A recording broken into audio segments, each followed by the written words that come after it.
എല്ലാ Shalom T V പ്രേക്ഷകർക്കും Christmas ആശംസകൾ. ഇന്ന് നമ്മോടൊപ്പം ആയിരിക്കുന്നത് ആഗോള കൽദയ സുറിയാനി സഭയിലെ സീനിയർ മെത്രാപ്പൊലീത്തയും സുറിയാനി പണ്ഡിതനും കേരള കൽദയ സുറിയാനി സഭയുടെ പരമാധ്യക്ഷനുമായ അഭിവന്യ മാർ അപ്രേം തിരുമേനിയാണ്. തിരുമേനി തൻ്റെ ക്രിസ്തുമസ് അനുഭവങ്ങളും ദർശനങ്ങളും ക്രിസ്തുമസ് സന്ദേശവും പ്രേക്ഷകരുമായി പങ്കുവയ്ക്കുന്നു. സ്വാഗതം തിരുമേനി. തിരുമേനി, കൽദയ സഭയെക്കുറിച്ചും അതിൻ്റെ പാരമ്പര്യത്തെക്കുറിച്ചും പ്രേക്ഷകരോട് ഒന്ന് വിശദീകരിക്കാമോ? കൽദയ സഭ അല്ലെങ്കിൽ കൽദയ സുറിയാനി സഭ എന്ന് പറയുന്നത് ഇറാഖുമായി ബന്ധപ്പെട്ട് കിടക്കുന്ന ഒരു സഭയാണ്. ഞങ്ങളുടെ തലവൻ പാത്രിയർക്കീസ് ബാവ ബാഗ്ദാദിൽ ആയിരുന്നു. ഇപ്പോൾ ഞങ്ങളുടെ ആസ്ഥാനം അവിടെ തന്നെ ഇറാഖിൽ തന്നെ വടക്കൻ ഇറാഖിലുള്ള കുർദിസ്ഥാൻ ഏരിയയിലെ എർബിൽ എന്ന പട്ടണത്തിലേക്ക് മാറ്റിയിരിക്കുകയാണ്. മാർ ഗീവർഗീസ് മൂന്നാമൻ എന്ന് പറഞ്ഞ ആളാണ് പാത്രിയർക്കീസ് ബാവ. അദ്ദേഹം അവിടെ ആസ്ഥാനമായിരിക്കുന്നു. ഞങ്ങൾ അദ്ദേഹത്തിൻ്റെ കീഴിലെ സീനിയർ മെത്രാപ്പൊലീത്ത ഞാനാണ്. പിന്നെ എൻ്റെ താഴെ ഒരു ജൂനിയർ മെത്രാപ്പൊലീത്തയുണ്ട്. അദ്ദേഹം ഓസ്ട്രേലിയയിലും ന്യൂസിലാൻഡിൻ്റെയും മെത്രാപ്പൊലീത്തയായിരിക്കുന്നു. പിന്നെ കൂടാതെ 10-12 എപ്പിസ്കോപ്പന്മാർ വിവിധ രാജ്യങ്ങളിലുണ്ട്. ഇറാനിലും സിറിയയിലും അതുപോലെ തന്നെ യൂറോപ്പിലെ പിന്നെ അമേരിക്കയിൽ തന്നെ 3 സ്ഥലങ്ങളിലുണ്ട്. അപ്പോൾ കാനഡയിലും ഒരാളുണ്ട്. അപ്പോൾ അങ്ങനെ ലോകവ്യാപകമായ ഒരു സഭയാണ്. തൃശ്ശൂരെ സംബന്ധിച്ചിടത്തോളം ഇതൊരു ഏറ്റവും പുരാതനമായ സഭ എന്നാണ് വിശ്വസിക്കപ്പെടുന്നത്. ഇപ്പോൾ താരതമ്യപ്പെടുത്തുകയാണെങ്കിൽ സീറോ മലബാർ സഭ ഉപയോഗിക്കുന്ന അതേ ലിറ്റർജി, അതായത് മാർ അദ്ദായ് മാർ മാറി എന്നീ ശ്ലീഹന്മാരുടെ തക്സ, അത് തന്നെയാണ് ഞങ്ങളും ഉപയോഗിക്കുന്നത്. ഞങ്ങൾ മാറ്റം വരുത്താതെ അതിന്മേൽ തന്നെ അത് ഉപയോഗിക്കുകയും പാത്രിയർക്കീസിൻ്റെ കീഴിലെ അതിപ്പോൾ കുറച്ച് നാൾ അമേരിക്കയിലായിരുന്നു. എന്താണെന്ന് വെച്ചാൽ ഇറാഖിൽ നിന്ന് കുഴപ്പങ്ങളൊക്കെ ആയിട്ട് വന്നപ്പോൾ ഇറാഖിൽ നിന്ന് 1933 നാട് കടത്തപ്പെട്ടു. പിന്നീട് അദ്ദേഹം അമേരിക്കയിൽ വെച്ച് മരിച്ചു. പിന്നീട് വന്ന പാത്രിയർക്കീസും ഈ അടുത്ത കാലത്തായിട്ട് 4 കൊല്ലം മുൻപ് അമേരിക്കയിൽ വെച്ച് മരിച്ചപ്പോൾ സഭയുടെ സീനിയർ മോസ്റ്റ് മെത്രാപ്പൊലീത്ത എന്നുള്ള നിലയിൽ എന്നെയാണ് നിശ്ചയിച്ചിരുന്നത് സഭയുടെ തലവനായിട്ട് വേണ്ട കാര്യങ്ങൾ ചെയ്യാനും ശവസംസ്കാരം അങ്ങനത്തെ കാര്യങ്ങൾ ചെയ്യാൻ, പിന്നെ പുതിയ തിരഞ്ഞെടുപ്പ് നടത്താൻ, അങ്ങനെയുള്ള എല്ലാ ചുമതലയും എന്നെ ഏൽപ്പിക്കുകയുമാണ് ചെയ്തിരുന്നത്. എന്നെ സംബന്ധിച്ചിടത്തോളം ഞാൻ ആ ഭാഷ സംസാരിക്കുന്ന ആളല്ല. ഷിക്കാഗോയിലായിരുന്ന സമയത്ത് നമുക്ക് എളുപ്പമായിരുന്നു, ഷിക്കാഗോയിലേക്ക് പോകാൻ കാര്യങ്ങളൊക്കെ അന്വേഷിക്കാം. ഇപ്പോൾ എർബിലായപ്പോൾ കുറച്ച് പ്രയാസമുണ്ട് ഭാഷയുടെയൊക്കെ. പക്ഷെ എന്തൊക്കെയായാലും ഞങ്ങളുടെ ഇറാഖിലത്തെ മെത്രാപ്പൊലീത്തയെ തന്നെ പാത്രിയർക്കീസായിട്ട് തിരഞ്ഞെടുക്കുകയും ഞാൻ തന്നെയാണ് അതിൻ്റെ വാഴിക്കൽ നടത്തിയത്. കൂടാതെ മറ്റുള്ള സഭകളിൽ നിന്ന്, യാക്കോബായ സഭയിൽ നിന്നും കൽദായ കത്തോലിക്ക സഭയിൽ നിന്നും പിന്നെ മാർപ്പാപ്പയുടെ മറ്റൊരു എക്യുമെനിക്കൽ റിലേഷൻസിനുള്ള കർദിനാൾ കോക്ക് എന്ന് പറയുന്ന അദ്ദേഹവും, അങ്ങനെ കുറേ പേര് വന്നിരുന്നു ആ പട്ടംകുടയിൽ. അത് വലിയൊരു സംഭവമായിരുന്നു ഇറാഖിലെ ആ വടക്കൻ പ്രദേശത്തെ സംബന്ധിച്ചിടത്തോളം. അപ്പോൾ ഞങ്ങൾ അവരുമായിട്ടുള്ള ബന്ധം സജീവമായിട്ട് പുലർത്തുകയും അവിടെ നിന്ന് പട്ടമേറ്റ് വരുന്നവർ ഇപ്പോൾ അവസാനമായിട്ട് കൊടുത്തത് ഇവിടെ ഇന്ത്യയിൽ തൃശ്ശൂർ തന്നെ കൊടുക്കുകയുണ്ടായി 2 എപ്പിസ്കോപ്പന്മാർക്ക്. പക്ഷേ അതിനു മുൻപ് ഞാൻ അവിടെ ഇറാഖിൽ പോയിട്ടാണ് പട്ടമേറ്റത്. 51 വർഷം തികഞ്ഞിരിക്കുകയാണ് ഞാൻ മെത്രാപ്പൊലീത്തയായിട്ട്. കൽദയ സഭയുടെ പൗരാണികതയെക്കുറിച്ച് ഒന്ന് വിശദീകരിക്കാമോ? കേരളവുമായി അതെങ്ങനെ ബന്ധപ്പെട്ടിരിക്കുന്നു? ഇന്ത്യയിലെ സുവിശേഷം കൊണ്ടുവന്നത് സെൻറ്റ് തോമസ് ലീഗ 52 AD വിശ്വസിക്കപ്പെടുന്നു. അതിലും കുറച്ച് മുൻപ് പേർഷ്യയിൽ പോയിട്ട് സെൻറ്റ് തോമസ് പോയി പ്രസംഗിക്കുകയും ആളുകളെ ക്രിസ്ത്യാനികളാക്കുകയും ചെയ്തിട്ടുണ്ട്. അവിടെ നിന്നാണ് അദ്ദേഹം നാട്ടിലേക്ക് മടങ്ങിപ്പോയിട്ട് ഇന്ത്യയിലേക്ക് 52 വരുന്നത്. അപ്പോൾ ആ ബന്ധം നമ്മൾ അവിടെ ഇദ്ദേഹം പേർഷ്യയിലുണ്ടായിരുന്നതുകൊണ്ട് പേർഷ്യൻ സഭയുമായിട്ടുള്ള ബന്ധം നമ്മൾ തുടർച്ചയായിട്ട് കീപ്പ് ചെയ്തു. മാത്രമല്ല അവർ കൊടുത്ത പുസ്തകങ്ങളൊക്കെയാണ് നമ്മൾ ഉപയോഗിച്ചിരുന്നത്. അവരുടെ സുറിയാനി തന്നെ നമ്മളും ഉപയോഗിക്കും.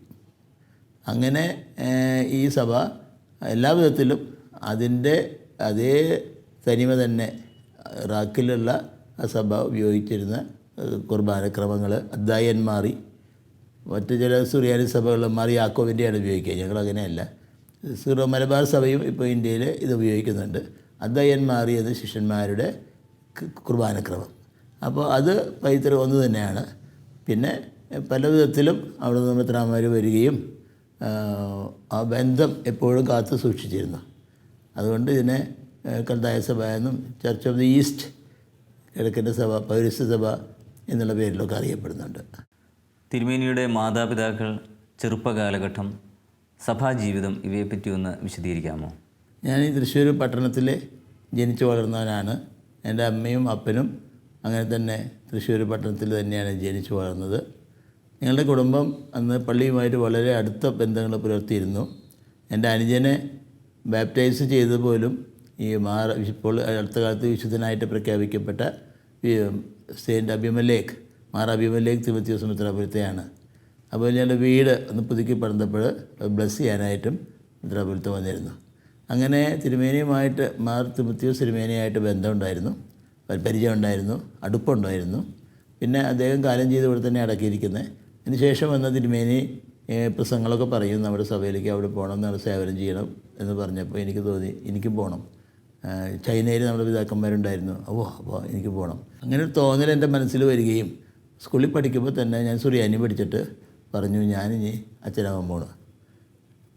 10ാം ക്ലാസ് കഴിഞ്ഞാൽ പിന്നെ പഠിക്കേണ്ട ആവശ്യമില്ല, അച്ഛനാവണമെന്നില്ല, ഇനി ഞാൻ കോളേജിലൊന്നും പോയില്ല എന്ന് പറഞ്ഞ് ഞാനിവിടെ വന്ന് സുറിയാനി പഠിക്കാൻ തുടങ്ങി. പരീക്ഷയ്ക്ക് കാലത്ത് ക്ലാസ്സിൽ പോകണമെന്ന് കൂടെ ഒരു സുറിയാനി പഠിക്കും ഈ പള്ളിയിൽ. ഉച്ച തിരിഞ്ഞ് ക്ലാസ് ഇട്ട് ഓടി വന്നിട്ട് വീണ്ടും വീട്ടിൽ നിന്ന് പഠിക്കും. അങ്ങനെയൊക്കെ ആയിട്ട് ഞാൻ പഠിച്ചു കഴിഞ്ഞപ്പോൾ ഞാൻ ആദ്യം പോകില്ല എന്ന് പറഞ്ഞെങ്കിലും പിന്നെ എനിക്ക് എന്തോ ഒരു ബുദ്ധി, ചിലർ പറഞ്ഞിട്ട് കേട്ടതുകൊണ്ടായിരിക്കും, ഞാൻ വിചാരിച്ചു ഇങ്ങനെ പഠിപ്പില്ലാത്തൊരു മണ്ടനച്ഛനായിട്ട് ഞാൻ നിൽക്കേണ്ടവരില്ലേ. മാത്രമല്ല ഇന്ന് ലോകം പുരോഗമിക്കുകയാണ്, അപ്പോൾ നമ്മുടെ താഴെയുള്ള പിള്ളേരുമൊക്കെ പഠിച്ചു വരും, ഞാൻ പഠിക്കാത്തവനാവരുത് എന്ന് വെച്ചിട്ട് ഞാനിവിടെ ചെന്നു. സെയിൻറ്റ് തോമസ് കോളേജ് സാമാന്യം നല്ലൊരു കോളേജാണ്. അവിടെ പോയി ഇൻ്റർമീഡിയറ്റിനെ പോയി ചേർന്നു കഴിഞ്ഞിട്ട് അത് പാസ്സായ ഉടനെ തന്നെ BD തിയോളജി പഠിക്കാനായിട്ട് ജബൽപൂർക്ക് പോയി. അത് സഭയുടെ അനുവാദത്തോടുകൂടി. എല്ലാം മാർ തോമ ധർമ്മം എന്ന് പറഞ്ഞൊരു മെത്രാപ്പൊലീത്തയായിരുന്നു അന്ന് ഇവിടെ ഉണ്ടായിരുന്നത്, സിറിയയിൽ നിന്ന് വന്ന്. അദ്ദേഹമാണ് എന്നെ പ്രോത്സാഹിപ്പിച്ചു. പിന്നെ ചെറിയ കുട്ടിയാണെങ്കിലും ഞാൻ നല്ലപോലെ സുറിയാനിയൊക്കെ വായിക്കുന്നത് കണ്ടിട്ട് 14 വയസ്സിൽ ഇവിടെ സുറിയാനി പ്രാർത്ഥനയ്ക്ക് ഇവിടെ വരും. അന്ന് ആ നാട്ടുകാരനായതുകൊണ്ട് തിരുമേനിമാരായതുകൊണ്ട് ഇവിടുത്തെ പ്രാർത്ഥന മുഴുവൻ സുറിയാനിൽ ചെല്ലാറ്. അപ്പോൾ ഞാനവിടെ നിന്ന് കൂടെ ചെല്ലും. അപ്പോൾ തിരുമേനിക്കതൊരു ഇമ്പ്രഷൻ ക്രിയേറ്റ് ചെയ്തു. അങ്ങനെ എന്നോട് പറഞ്ഞു, നീ BDക്ക് പോകാനായിട്ട് പറഞ്ഞു. അപ്പം സമ്മതിച്ചില്ല. അപ്പം പറഞ്ഞു 18 വയസ്സ് പൂർത്തിയാവട്ടെ, ഇപ്പം നിനക്ക് 17 വയസ്സെല്ലാം ആയിട്ടുള്ളൂ, അപ്പോൾ ഇപ്പോൾ പോകണ്ട എന്നുള്ളതായി. അപ്പോൾ അപ്പനെ വലിയ സമ്മതമില്ലാത്ത പോലെ പറഞ്ഞു, അമ്മ സമ്മതിച്ചു. പിന്നെ അവസാനം ഞാൻ അമ്മയോട് പറഞ്ഞു, അപ്പനെ പറഞ്ഞു നിർബന്ധിക്കേ, നമുക്ക് 10 മക്കളെ ദൈവം തന്നില്ലേ, ഒരെണ്ണം പോട്ടെ, ദൈവത്തിനായിട്ട് പോട്ടെ. പക്ഷേ എൻ്റെ അമ്മയുടെ കുടുംബത്തിലോ അപ്പൻ്റെ കുടുംബത്തിലോ ആരും അച്ഛന്മാരായിട്ടില്ല, അച്ഛനായിട്ടില്ല, കപ്പിയാർ പോലും ആയിട്ടില്ല. അങ്ങനെയുള്ള ഒരു കുടുംബത്തിൽ നിന്ന് വന്ന് ഞാൻ എങ്ങനെയാണ് ഇതിനെ പോകുന്നതെന്ന് പലരും അത്ഭുതത്തോടെ നോക്കാറുണ്ട്. ഞാൻ പറഞ്ഞു, ത്യാഗം ചെയ്യണമെന്ന് എനിക്കൊരു ആഗ്രഹമുണ്ട്. പിന്നെ പിതാക്കന്മാരെ വിശ്വാസത്തെ സംരക്ഷിച്ച് പ്രചരിപ്പിച്ചിട്ടുണ്ട്, ഞാനും അതിന് തയ്യാറാണ് എന്ന് പറഞ്ഞുകൊണ്ട് ഞാൻ ജബൽപൂർ BD കോളേജിലേക്ക് 4 കൊല്ലത്തെ സ്കോളർഷിപ്പും കിട്ടി പോയി BD പഠിച്ചു. അതോട് ചുറ്റാൻ മനസ്സിലായി ഇതുതന്നെയാണ് എൻ്റെ മാർഗം. അത് കഴിഞ്ഞ് ഞാൻ ഉടനെ തന്നെ പട്ടമായിട്ട് 21 വയസ്സിൽ ചെമ്മാശനായി പട്ടമേറ്റിട്ട് ഇംഗ്ലണ്ടിൽ പോയിട്ട് പഠിച്ചു കഴിഞ്ഞ് വന്നിട്ട് പിന്നെ ഇവിടെ 25 വയസ്സായിട്ട് പ്രീസ്റ്റാക്കുള്ളൂ എന്ന് പറഞ്ഞു. എന്നാൽ മതി, അതുവരെ തിരുമേനി സെക്രട്ടറി ആയിട്ടും ഒക്കെ ഇവിടെ പ്രവർത്തിച്ച് ഓടി നടന്നു. പിന്നെ സെമിനാരിയിൽ ഞങ്ങൾക്ക് 10 മൈലപ്പുറം തിരൂരെ ഒരു സെമിനാരി ഉണ്ട്, അതിൻ്റെ ലെക്ചറായിട്ടും ഞാൻ പ്രവർത്തിച്ചു. അങ്ങനെ ഓടി നടന്ന് പ്രവർത്തിക്കുന്ന ഒരാളായിരുന്നു. അതുകൊണ്ട് 4 കൊല്ലം കഴിഞ്ഞപ്പോഴേക്കും എന്നെ ഇംഗ്ലണ്ടിലേക്ക് വിട്ടു. ഇംഗ്ലണ്ടിൽ നിന്ന് മടങ്ങി വന്നിട്ട് പിന്നെയും കുറച്ച് ജോലികളും ചെയ്തിട്ട് പിന്നീട് വീണ്ടും പഠിക്കാനായിട്ട് ഞാൻ മാസ്റ്റർ ഡിഗ്രി പഠിക്കാനായിട്ട് ബാംഗ്ലൂർ യുണൈറ്റഡ് തിയോളജിക്കൽ കോളേജിൽ ചേർന്നു. അങ്ങനെ ഞാൻ പ്രീസ്റ്റായി. 25 വയസ്സ് പൂർത്തിയായപ്പോൾ അന്ന് മുതലാണ് താടി വയ്ക്കുന്നത്, കശീശന്മാർക്കാണ് താടി വയ്ക്കേണ്ടത്. അപ്പോൾ ഇത് എൻ്റെ താടിയുടെ 51 വയസ്സ് പൂർത്തിയായിട്ടുള്ളതാണ്, ലക്ഷണമാണിത്. അങ്ങനെ ഞാൻ കശീശയാവുകയും ഒക്കെ ചെയ്ത്, അല്ല കശീശയായിട്ട് 51 വർഷമല്ല, ബിഷപ്പായിട്ടാണ് 51 വർഷം. കശീശയായിട്ട് ഒരു 54 വർഷത്തോളം ഉണ്ടായിരുന്നു ആയിട്ട് കശീശയായിട്ട്. അങ്ങനെ തന്നെ ഞാൻ ഇംഗ്ലണ്ടിൽ പോയി അമേരിക്കയിൽ പോയിട്ട് പഠിച്ചു. അവിടെ നിന്ന് വരുമ്പോൾ ബാഗ്ദാദിൽ എന്നെ വിളിച്ചു. കാരണം ഇവിടുത്തെ അച്ഛന്മാരോട് വോട്ടെടുപ്പ് നടത്തിയപ്പോൾ എനിക്ക് വോട്ടുണ്ടായിരുന്നു. അപ്പോൾ നീ വായോ. അപ്പോൾ ഞാൻ പറഞ്ഞു എൻ്റെ ഡോക്ടറേറ്റ് കഴിഞ്ഞിട്ടില്ല, പിന്നെ 30 വയസ്സായിട്ടുമില്ല. സാധാരണ ബിഷപ്പ്മാരെ 30 വയസ്സിലെ വഴിക്ക്. അപ്പോൾ ഇല്ല, സഭയ്ക്കൊരു ആവശ്യമുണ്ട്, സഭ ആവശ്യപ്പെടുന്നു, നീ അതിന് തയ്യാറില്ലേ? അപ്പോൾ ഞാൻ അതിനെക്കുറിച്ച് പ്രാർത്ഥിച്ചു. ശരി. അങ്ങനെ ഞാൻ ആ ഡോക്ടറേറ്റ് അവിടെ നിർത്തി വെച്ചിട്ട് വന്ന് ബാഗ്ദാദിൽ വന്ന് പട്ടം ഏറ്റിട്ട് ഇങ്ങോട്ട് വന്നു. അത് കഴിഞ്ഞിട്ട് ഞാൻ ഡോക്ടറേറ്റ് എടുക്കാം എന്ന് പറഞ്ഞു. അത് ഒരു ഡിസിഷൻ ശരിയോ തെറ്റോ എന്ന് എനിക്ക് അറിഞ്ഞുകൂടായെങ്കിലും കുറേ ബുദ്ധിമുട്ടുണ്ടാക്കിയിട്ടുള്ള ഒരു തീരുമാനമായിരുന്നു. എങ്കിലും കഷ്ടപ്പെട്ട് ഞാൻ ഡോക്ടറേറ്റ് പൂർത്തിയാക്കി. പിന്നീട് അതോട് ഇനി പഠിക്കില്ല എന്ന് വെച്ചിട്ടുണ്ട്. 2 മാസ്റ്റർ ഡിഗ്രിയും ഒരു ഡോക്ടറേറ്റുമായിട്ടുണ്ട്, ഇനി കഴിഞ്ഞു എന്ന് പറഞ്ഞെങ്കിലും പിന്നീട് സുറിയാനിയിൽ ഇന്ത്യയിൽ ഡോക്ടറേറ്റ് ഉണ്ടായിരുന്നില്ല, തുടങ്ങി. മഹാത്മാഗാന്ധി യൂണിവേഴ്സിറ്റി കോട്ടയത്ത് തുടങ്ങിയപ്പോൾ അവിടുന്ന് ഒന്നാമതായിട്ട് PhD എടുക്കാനായിട്ട് എനിക്ക് സാധിച്ചു ഈ സുറിയാനി ഭാഷയിൽ. അപ്പോൾ ഇന്ത്യയിൽ നിന്ന് ഞാൻ വന്നു. പിന്നെ എൻ്റെ ഒരു കന്യാസ്ത്രീയുണ്ട്, സിസ്റ്റർ ജിൻസി, പുള്ളിക്കാരി മൂന്നാമതായിട്ട് പുള്ളീനെടുത്ത്. പിന്നെ എൻ്റെ അപ്പിസ്കോപ്പ യോഹന്നാൻ യോസഫ്, അദ്ദേഹവും എടുത്തു. അങ്ങനെ 3 PhD ഞങ്ങളുടെ ഈ ചെറിയ സമുദായത്തിലെ ഇന്ത്യയിലുണ്ടായിട്ടുണ്ട്. 4 MA-ക്കാരും സുറിയാനിയിൽ മാസ്റ്റർ ഡിഗ്രി. അപ്പോൾ അതൊരു വലിയൊരു റെക്കോർഡായി തോന്നി. പിന്നെ മാത്രമല്ല ഞങ്ങളുടെ സുറിയാനിയായിട്ട് അറ്റാച്ച്മെൻറ്റ് കൂടുതലാണ് ഞങ്ങൾക്ക്. പട്ടം കിട്ടിയെന്ന് പറയും, സുറിയാനിയിൽ ഖുർആൻ ചെല്ലാൻ പറ്റില്ലെങ്കിൽ നീ പട്ടയിൽ കണ്ട, അത് വേഗം പഠിച്ചു എന്ന് പറയും. അപ്പോൾ അത് വേഗമായിട്ടൊക്കെ പഠിച്ചു. അപ്പോൾ 25 വയസ്സിൽ കശീശയാകുമ്പോൾ എനിക്ക് കശീശ ചെല്ലുന്ന കുർബാന മുഴുവൻ വേഗമായിട്ട് അറിയാം. എന്നിട്ടാണ് ഞാൻ പട്ടമേൽക്കുന്നത്. അങ്ങനെ ചില കാര്യങ്ങളിൽ എനിക്ക് താല്പര്യം വന്നു. അവസരങ്ങളും കിട്ടി. ഞാൻ എപ്പോഴും ദൈവത്തോട് നന്ദിയുണ്ട്. നല്ല നല്ല അവസരങ്ങൾ കിട്ടി. ഇവിടെ സഭയിൽ തന്നെ റോമുമായിട്ടുള്ള ഡയലോഗ് വന്നപ്പോൾ ഞാനൊരു ചെയർമാനായി. പഠിപ്പുകളുകൊണ്ട് അവർ പലരും അങ്ങനെ പ്രോത്സാഹിപ്പിച്ചു. എല്ലാ സഭകളുമായി സഹകരിച്ച് പോകണം, അതാണ് എൻ്റെ ഒരു കാര്യം. ദൈവം വിളിച്ചത് ഈ പുരാതനമായ ഈ സഭ വീണു പോകാതെ, പഠിപ്പുള്ള അച്ഛന്മാരില്ലാതെ നശിച്ചു പോകാൻ പാടില്ല. ദൈവം എന്നെ വിളിച്ചുള്ള അതിനാണ് എന്നെനിക്കൊരു ബോധ്യമുണ്ടായിരുന്നു. അങ്ങനെയാണ് ഞാൻ ബിഷപ്പായി വന്നിട്ടുള്ള. പല പ്രശ്നങ്ങളുണ്ടായിട്ടെങ്കിലും പിടിച്ചു നിന്ന് 51 കൊല്ലമൊക്കെ പൂർത്തിയാക്കാൻ പറ്റുമെന്ന് വിചാരിച്ചിട്ടില്ല. എൻ്റെ സഭയിൽ ആദ്യമായിട്ടാണ് ഒരാൾ ഇന്ത്യയിലെ 51 വർഷം ഗോൾഡൻ ജൂബിലി കഴിഞ്ഞിട്ടുള്ള ഒരു മെത്രാപ്പൊലീത്ത. ഞാൻ ഇപ്പോൾ ഇന്ന് ഇന്ത്യയിൽ ജീവിച്ചിരിക്കുന്നതിലും റിട്ടയർ ചെയ്തതായിട്ട് എല്ലാ സഭയിലും നോക്കുമ്പോൾ ഞാൻ മാത്രമേ ഉള്ളൂ, മറ്റു സഭകളിലൊന്നുമില്ല. ഇപ്പോൾ ഏറ്റവും പ്രായമുള്ള ഒരാൾ ക്രിസ്വാസ്റ്റം തിരുമേനിയാണ്, റിട്ടയർ ചെയ്തിട്ടുള്ള ആളാണ്. അദ്ദേഹം 54 കൊല്ലം ഭരിച്ചിട്ട് പിന്നെ റിട്ടയർ ചെയ്തു. മറ്റുള്ള സഭകളിലൊന്നുമില്ല. ചെറുപ്പത്തിലെ തൃശ്ശൂരും ക്രിസ്മസ് അനുഭവങ്ങളും ഒന്ന് പങ്കുവെക്കാമോ? എൻ്റെ ചെറുപ്പകാലത്ത് ഞങ്ങൾ ക്രിസ്മസ് കാലം വരുമ്പോൾ പാട്ടുകൾ പഠിക്കും. കൊയർ ഓരോ വീടുകളിൽ പോയിട്ട്, സഭയുടെ അംഗങ്ങളുടെ വീടുകളിൽ പോയിട്ട് രാത്രിയിലൊക്കെ പാട്ട് പാടും. അവർ നമുക്ക് കാപ്പി തരും. അതൊക്കെ ഒരു സന്തോഷകരമായ അനുഭവമാണ്. ഉറങ്ങാണ്ടിരിക്കാൻ ചിലവർക്ക് താല്പര്യമില്ലെങ്കിലും ഞങ്ങൾ പലരും അതിൽ ക്രിസ്മസ് കാരോളിലെ പാടാനായിട്ട് പോകും. പിന്നെ ഈ ക്രിസ്മസ് വിളക്കുകൾ, സ്റ്റാർ പോലെയുണ്ടായ വിളക്കുകൾ ഉണ്ടാക്കും വീട്ടിൽ. ചേന പേപ്പർ കൊണ്ടുവന്നൊക്കെ ഒട്ടിച്ച് നല്ല നക്ഷത്രങ്ങൾ ഉണ്ടാക്കും. ഞങ്ങൾ പിന്നെ ക്രിബ് പതിവില്ല ഞങ്ങൾക്ക്. അത് കത്തോലിക്ക പള്ളിയിലുണ്ട്, ഞങ്ങൾക്കതില്ല. ഞങ്ങൾ മിക്കവാറും ക്രിസ്മസ് എന്ന് പറയുമ്പോൾ പള്ളിയിലെ ആരാധനകളും പിന്നെ ക്രിസ്മസ് ഫാദർ ഈ അടുത്ത കാലത്തായിട്ട് വന്നിട്ടുള്ളതാണ്. തുടക്കത്തിൽ എൻ്റെ കുട്ടിക്കാലത്ത് ക്രിസ്മസ് ഫാദറിനെ കണ്ടതായിട്ട് എനിക്ക് ഓർമ്മയില്ല. അന്ന് കാലത്ത് എനിക്ക് തോന്നുന്നത് കുറച്ചും കൂടി ലളിതമായിരുന്നു. പക്ഷേ വീട്ടിലൊക്കെ നല്ല ഭക്ഷണം കഴിക്കാം, അതിനൊക്കെയുള്ള ഒരുക്കങ്ങളായിരിക്കും. പ്രത്യേകിച്ച് നൊയമ്പ് ആണല്ലോ, 25 ദിവസം നൊയമ്പ് കഴിഞ്ഞിട്ട് ഇറച്ചിയൊക്കെ കിട്ടാൻ കാത്തിരിക്കുന്ന കുട്ടികളായ ഞങ്ങൾ. അപ്പോൾ തലേ ദിവസം തന്നെ പള്ളിയിൽ പോകണമെന്ന് തുടങ്ങും. ഇറച്ചി കിട്ടുമോ, കട്ട്ലേറ്റ് കിട്ടുമോ എന്നൊക്കെ ചോദിച്ചിടും. പറഞ്ഞില്ലടാ, പള്ളിയിൽ പോയിട്ട് വേണം ഇത് കിട്ടാൻ. അപ്പോൾ നല്ല കുട്ടികളായിട്ട് മര്യാദയ്ക്ക് പള്ളിയിൽ പോവുക. എന്നിട്ട് രാത്രി കുർബാനയാണ്, ഫാദർ കുർബാന. അത് കഴിഞ്ഞ് വന്നാൽ നിനക്ക് കേക്ക് അല്ലെങ്കിൽ കേക്ക് മുറിക്കാം, പക്ഷേ ഇറച്ചി മുതലായത് കിട്ടും. അപ്പോൾ നൊയമ്പ് ആചരിക്കുന്നൊരു കുടുംബമായിരുന്നതുകൊണ്ട് ഞങ്ങൾക്ക് 25 ദിവസം എങ്ങനെയാണ്ട് കഷ്ടപ്പെട്ടിട്ട് മുട്ടെത്തിക്കില്ല പതിവ്. അതുപോലെ വലിയ ഈസ്റ്റർ ആണെങ്കിൽ 50 ദിവസം ഇറച്ചി മീനും ഇല്ലാതെ ജീവിക്കുക എന്ന് പറഞ്ഞാൽ കുറച്ച് പ്രയാസമായിട്ട് തോന്നിയിരുന്നു അന്ന് കാലത്തൊക്കെ. പക്ഷേ എങ്കിലും അത് അവസാനിക്കുന്നതോട് കൂടിയിട്ട് നൊയമ്പ് അവസാനിക്കുന്നു, ആഘോഷിക്കുന്നു, പാട്ടുകൾ പാടുന്നു. പിന്നെ അവധിക്കാലം ഉണ്ടായിരിക്കും. പക്ഷേ അന്ന് അവധിക്കാലത്തിൽ വ്യത്യാസം ഉണ്ടായിരുന്നു. ഞങ്ങൾ പഴയ കലണ്ടർ ഉപയോഗിച്ചിരുന്നത്, ജൂലിയൻ കലണ്ടർ, ജൂലിയസ് സീസറുടെ കാലം തൊട്ടുള്ളതെന്ന് പറയുന്നത്. മറ്റുള്ളവർ ഗ്രിഗോറിയൻ കലണ്ടർ ഉപയോഗിച്ചിരുന്നു. അപ്പോൾ ഞങ്ങൾക്ക് ജനുവരി 7-ാം തീയതിയാണ് ക്രിസ്മസ്. മറ്റുള്ള കത്തോലിക്ക പള്ളിയിലെ 25-ാം തീയതി ക്രിസ്മസ് ഉണ്ടാവും, ഞങ്ങൾക്ക് ഉണ്ടാവില്ല. ഞങ്ങൾക്ക് ജനുവരി 7-ആണ്. അപ്പോൾ അതുകൊണ്ട് അന്ന് അത് കഴിഞ്ഞിട്ട് ഇവിടെ നിന്നിട്ട് കോളേജിൽ പോകണം, ലീവില്ല, മുടക്കില്ല. 8-ാം തീയതി ഞങ്ങൾ പോവും.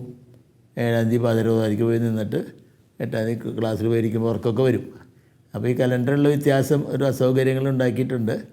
ഇപ്പോൾ പിന്നെ ആ പ്രശ്നം തീർന്നു. ഞങ്ങളും ഈ കത്തോലിക്കർ ഉപയോഗിക്കുന്ന കലണ്ടർ തന്നെ പോപ്പ് ഗ്രിഗോറിയൻ കലണ്ടർ അംഗീകരിച്ചു. അപ്പോൾ അതുകൊണ്ട് ഇപ്പോൾ ഒരേ ദിവസത്തിലാണ് ക്രിസ്മസ്. അല്ലെങ്കിൽ ഈ 2 ഡേറ്റുകൾ തമ്മിലുള്ള വ്യത്യാസം ഉണ്ടായിരുന്നു. പിന്നെ പൊതുവേ ആളുകൾക്കൊക്കെ വെക്കേഷൻ ടൈമൊക്കെയാണ്, അതുകൊണ്ട് സന്തോഷകരമായ അനുഭവങ്ങളുണ്ട്. പിന്നെ അത് കുറേശ്ശൊക്കെ പടക്കം പൊട്ടിക്കലും ഒക്കെ മത്താപ്പ് കത്തിക്കലും ഇതൊക്കെ പതിവ്. തൃശ്ശൂർ പൂരത്തിൻ്റെ നാടാണല്ലോ. അപ്പോൾ അവർക്ക് ആഘോഷമുള്ളതുപോലെ ഞങ്ങൾ ക്രിസ്ത്യാനികൾക്ക് ഇങ്ങനെ പെരുന്നാൾ വരുമ്പോഴാണ് പടക്കം പൊട്ടിക്കാനും ഒക്കെ ആയിട്ട് അവസരം കിട്ടുന്നത്. എന്നിട്ട് കുട്ടികളായി ഞങ്ങളത് എൻജോയ് ചെയ്തിരുന്നു ഇങ്ങനെയൊക്കെയുള്ള. പക്ഷേ അപകടത്തിനുള്ള സാധ്യതകൾ അവിടെയുണ്ട്. ഇപ്പോൾ ഞങ്ങളുടെ സഭയായിട്ട് അത് ഡിസ്കറേജ് ചെയ്യാണ്. ഈ പടക്കം പൊട്ടാൻ പാടില്ല, അതിൻ്റെ ആവശ്യമില്ല, പ്രയോജനമില്ലാത്ത പണിയാണ്, അപകടം ഉണ്ടാവും എന്നൊക്കെ ഇന്ന് വാണിംഗ് കൊടുത്തുകൊണ്ട് അത് മാറ്റം വന്നു. പക്ഷേ ഏതാണ് നല്ലതെന്ന് ചോദിച്ചാൽ അന്ന് ആ കാലത്തിനനുസരിച്ച് കുട്ടിക്കാലത്തിനനുസരിച്ച് വിധത്തിൽ ഞങ്ങൾ എൻജോയ് ചെയ്തിട്ടുണ്ട്. ഇപ്പോൾ കുറച്ച് വ്യത്യസ്തമായിട്ട് എന്നെ സംബന്ധിച്ചിടത്തോളം യാരമനയിൽ താമസിക്കുന്ന ഒരാൾക്ക് അങ്ങനെ വലിയ ക്രിസ്മസ് ആഘോഷം എന്ന് പറയുന്നത് ഇതിൻ്റെ ഉള്ളിലില്ല. അന്ന് എൻ്റെ വീട്ടിൽ പോയിട്ട് മാതാപിതാക്കളുടെ കൂടെ പോയി ഭക്ഷണം കഴിക്കും.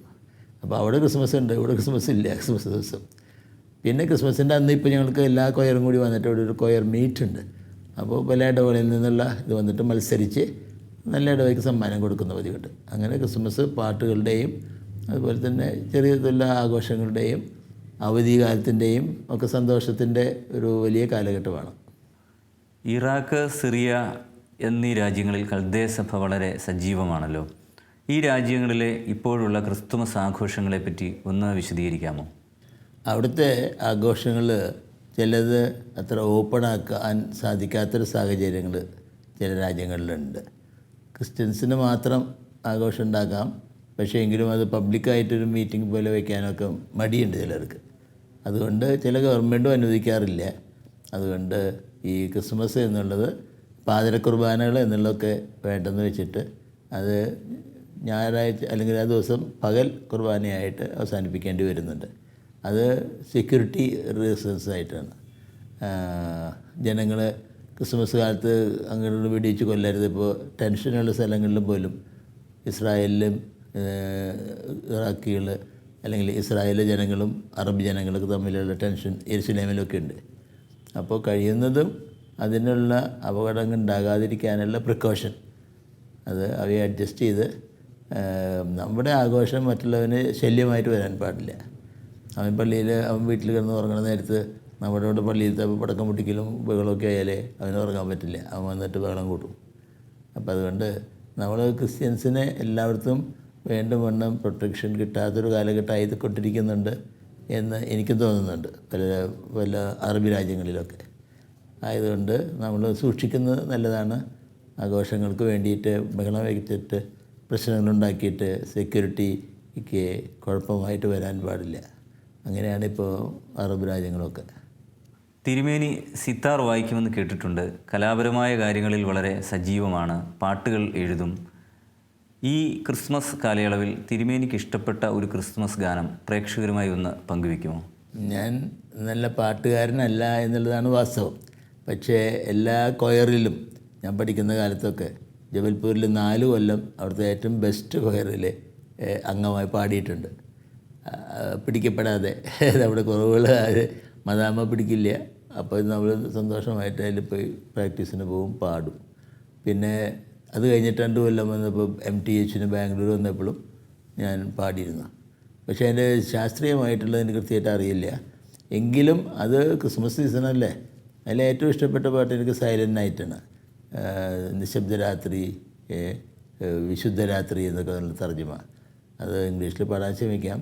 Silent night, holy night, all is calm, all is bright, round yon virgin mother and child, holy infant so tender and mild, sleep in heavenly peace,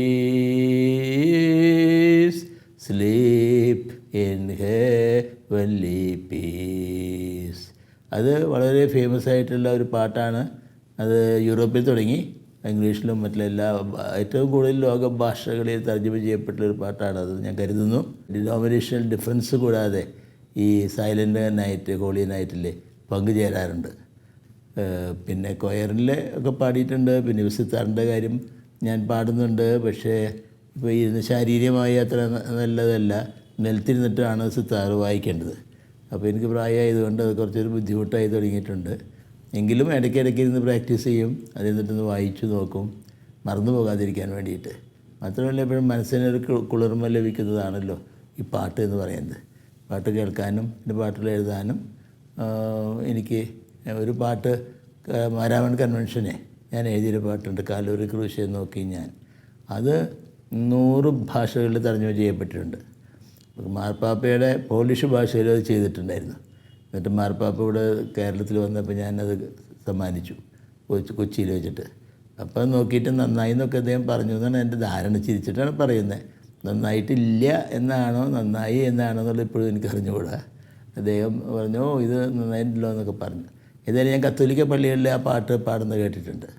ബെൽജിയത്തിലൊക്കെ പോയപ്പോഴൊക്കെ ഞാനത് കണ്ടുവിടെ. അപ്പോൾ ഇങ്ങനെയും എൻ്റെ കൂട്ടുകാർ, എനിക്ക് പല വിധത്തിലുള്ള കൂട്ടുകാരുള്ളതുകൊണ്ട് പല കോൺഫറൻസുകളിൽ ഞാൻ പോകുന്നതുകൊണ്ട്, വത്തിക്കാനിലും പല സ്ഥലത്തൊക്കെ പോകുന്നതായതുകൊണ്ട് എൻ്റെ പാട്ടുകൾ ചില സ്പ്രെഡ് ചെയ്തിട്ടുണ്ട്. ക്രിസ്മസ് പാട്ടുകൾ, എല്ലാവർക്കും ആസ്വദിക്കാവുന്ന പാട്ടുകൾ ഞാനും ആസ്വദിക്കുന്നുണ്ട്. ഇടം നഷ്ടപ്പെട്ടവർക്ക് ഇടം നൽകുവാൻ വേണ്ടിയാണ് ക്രിസ്തു ഈ ലോകത്തിലേക്ക് വന്നത്. എന്നാൽ ഇന്ന് വിലയുള്ളതിന് മാത്രം ഇടം ലഭിക്കുന്ന ഒരു ലോകക്രമമാണ് നിലവിലുള്ളത്. ഈ സന്ദർഭത്തിൽ ക്രിസ്തുമസിൻ്റെ പ്രസക്തി എന്താണ്? മനുഷ്യൻ സ്വാർത്ഥതയുള്ളവനാണ്. അവൻ്റെ ആഗ്രഹങ്ങൾ പള്ളിയിലത്തെ ഒരു കാര്യം മൂലം അവൻ അതിൽ മെച്ചം കിടണം. പൊതുവിൻ്റെ പാവപ്പെട്ടവരുണ്ട്, അവരുടെ കാര്യങ്ങളെല്ലാം നോക്കുക. ഞാൻ ഈ ഒരു ആശയം പറഞ്ഞ് അതുപോലെ മറ്റുള്ളവർ നടക്കണം, പ്രത്യേകിച്ച് എനിക്ക് കുറച്ച് സ്വാധീനമുള്ളതാണെങ്കിൽ എന്ന് വിചാരിച്ചുകൊണ്ട് ചിലർ ഇടവ പ്രവർത്തനങ്ങളിലൊക്കെ ഭരിക്കാൻ നോക്കും. പക്ഷേ സാധാരണക്കാരന് വേണ്ടിയിട്ടാണ് ക്രിസ്തു വന്നത്. അതുകൊണ്ട് അവരെ ഉയർത്തുന്നതിനുള്ള മാർഗ്ഗങ്ങളാണ് നാം ചിന്തിക്കേണ്ടതെന്ന് പറഞ്ഞാലും അവർക്ക് തലയിൽ കയറില്ല. അവർക്ക് ഇപ്പോൾ ഞാൻ എന്നോട് ഭരിക്കണേ, ഞാൻ വോട്ട് പിടിച്ചിട്ടുണ്ട്, അതുകൊണ്ട് ഞാൻ പറഞ്ഞ പോലെ നടക്കണം. അങ്ങനെ സ്വാർത്ഥത നമ്മളെ കുറേ കയറി ഭരിച്ചിട്ടുണ്ട്. അത് ഉപേക്ഷിച്ചാൽ മനുഷ്യനെ ഉപേക്ഷിക്കുന്നത് അത്യാവശ്യമാണ്. അല്ലെങ്കിൽ നമുക്ക് നല്ല ഭാവി ഉണ്ടാവില്ല സഭയ്ക്ക്. സഭയ്ക്ക് ക്രിസ്തുവിൻ്റെ സന്ദേശത്തിന് കൂടുതൽ ഊന്നൽ കൊടുത്ത് മനുഷ്യൻ്റെ വ്യക്തിപരമായ വളർച്ചയ്ക്കോ ഗുണത്തിനോ മേന്മയ്ക്കോ വേണ്ടിയിട്ടല്ല നമ്മൾ ചെയ്യേണ്ടത്. പൊതുജനത്തിന് വേണ്ടി, പൊതുജനങ്ങളുടെ നന്മയ്ക്ക് വേണ്ടി ക്രിസ്തീയ സമൂഹത്തിൽ ധാരാളം ആളുകൾ പാവങ്ങളുണ്ട്. അവരൊക്കെ ഒന്ന് ഉയർത്താൻ നോക്കാണ്ട് ഈ നമ്മുടെ പള്ളി കുറച്ചുകൂടി സ്വർണ്ണം കൊണ്ട് പൂശിയാം, നമുക്ക് കുറച്ച് പണം കൂടുതൽ ചെലവ് ചെയ്യാം, അവനെക്കാട്ടും നല്ലതാണ് നമ്മുടെ പള്ളിയിൽ ജനം പറയട്ടെ എന്നുള്ള അഹങ്കാരത്തിൽ പ്രവർത്തിക്കുന്ന ചില ആളുകളുണ്ട്. അത് ഞാൻ എപ്പോഴും പറയും, നമുക്ക് മറ്റൊരു പള്ളിയെക്കാട്ടിലും കുറച്ച് ഉയർച്ച വേണം എന്ന് വിചാരിക്കാതെ നമുക്കും സമൂഹത്തെ സേവിക്കണം. അവർക്കും നമ്മുടെ കഴിവുകളനുസരിച്ച് ഒത്തൊരുമിച്ച് പ്രവർത്തിച്ച് പൊതു നന്മയെ ലാക്കാക്കി ചിന്തിച്ച് പ്രവർത്തിച്ച് നമ്മൾ ഒത്തൊരുമിച്ച് പ്രവർത്തിക്കേണ്ട ആവശ്യം. അല്ലാതെ നമ്മുടെ സ്വാർത്ഥതയ്ക്കനുസരിച്ച് മെച്ചം കിട്ടാൻ എനിക്കെന്ത് മെച്ചം, ഞാൻ ഈ മീറ്റിങ്ങിന് പോയാൽ എനിക്കെന്ത് മെച്ചം, അല്ലെങ്കിൽ ഈ ഒരു ഇതിൽ സഹകരിച്ചാൽ എനിക്കെന്ത് മെച്ചം എന്ന് അതൊക്കെ യൂദാസ്കറിയാത്താവ് ചോദിച്ചതാണ്. ഒറ്റിക്കൊടുത്തതല്ലേ എനിക്കെന്ത് കിട്ടും? ആ ഇത് ക്രിസ്ത്യാനികൾ കളഞ്ഞേ മതിയാകൂ. ക്രിസ്തുവിൻ്റെ സാക്ഷ്യത്തിലെ സ്വാർത്ഥതയ്ക്ക് സ്ഥാനമില്ല.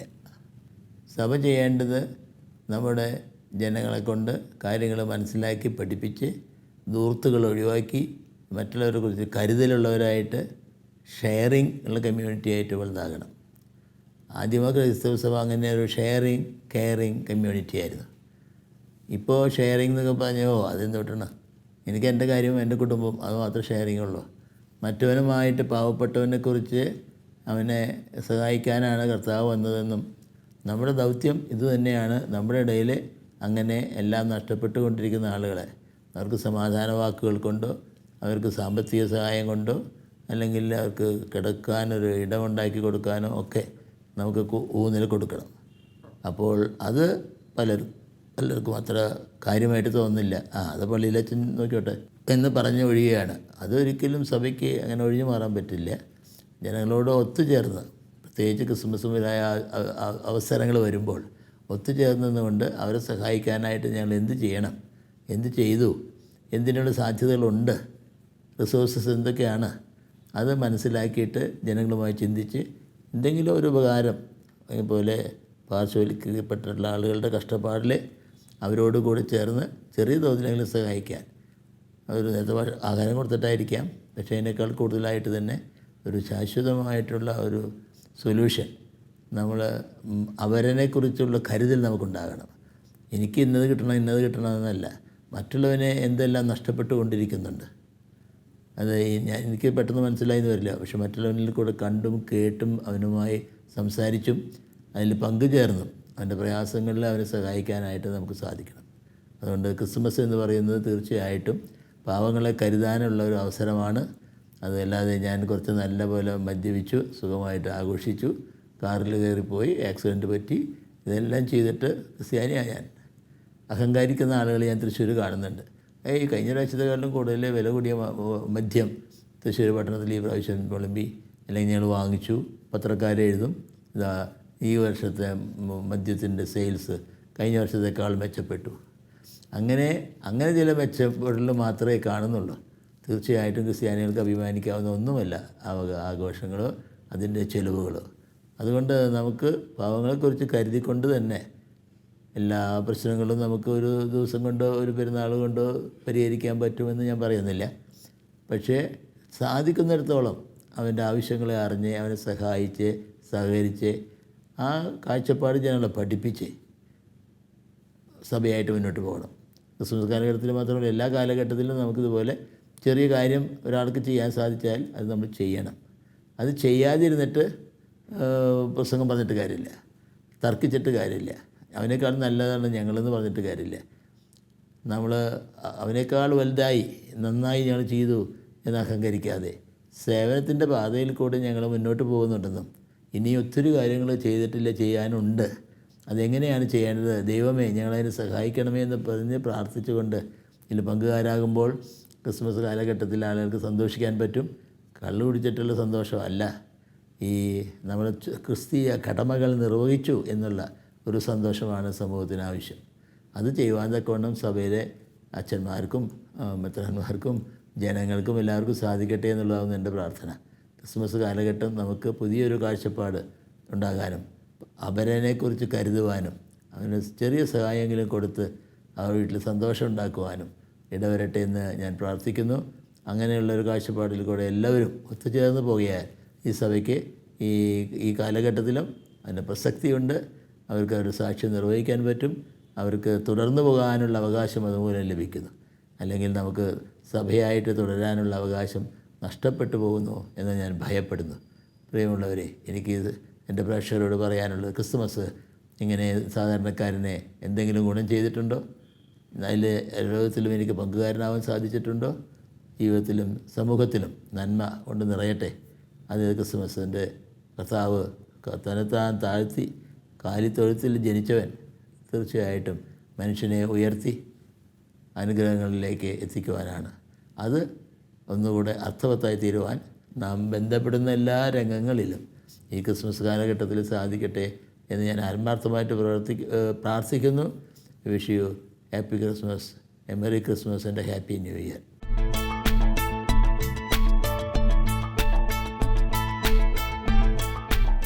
ക്രിസ്മസിനെ പറ്റിയും ക്രിസ്തു ദർശനങ്ങളെപ്പറ്റിയും നമ്മോട് സംസാരിച്ചത് കൽദയ സുറിയാനി സഭയുടെ കേരളത്തിലെ പരമാധ്യക്ഷനായ അഭിവന്യ മാർ അപ്രൈം തിരുമേനിയാണ്. ക്രിസ്തുമസ് കാലയളവിൽ പുതുക്കത്തോടെ പുതിയ ദർശനത്തോടെ മുന്നേറുവാൻ സർവശക്തനായ ദൈവം നമ്മെ ഓരോരുത്തരെയും അനുഗ്രഹിക്കട്ടെ എന്ന് പ്രാർത്ഥിച്ചുകൊണ്ട് എല്ലാവർക്കും ക്രിസ്തുമസ് ആശംസകൾ നേരുന്നു.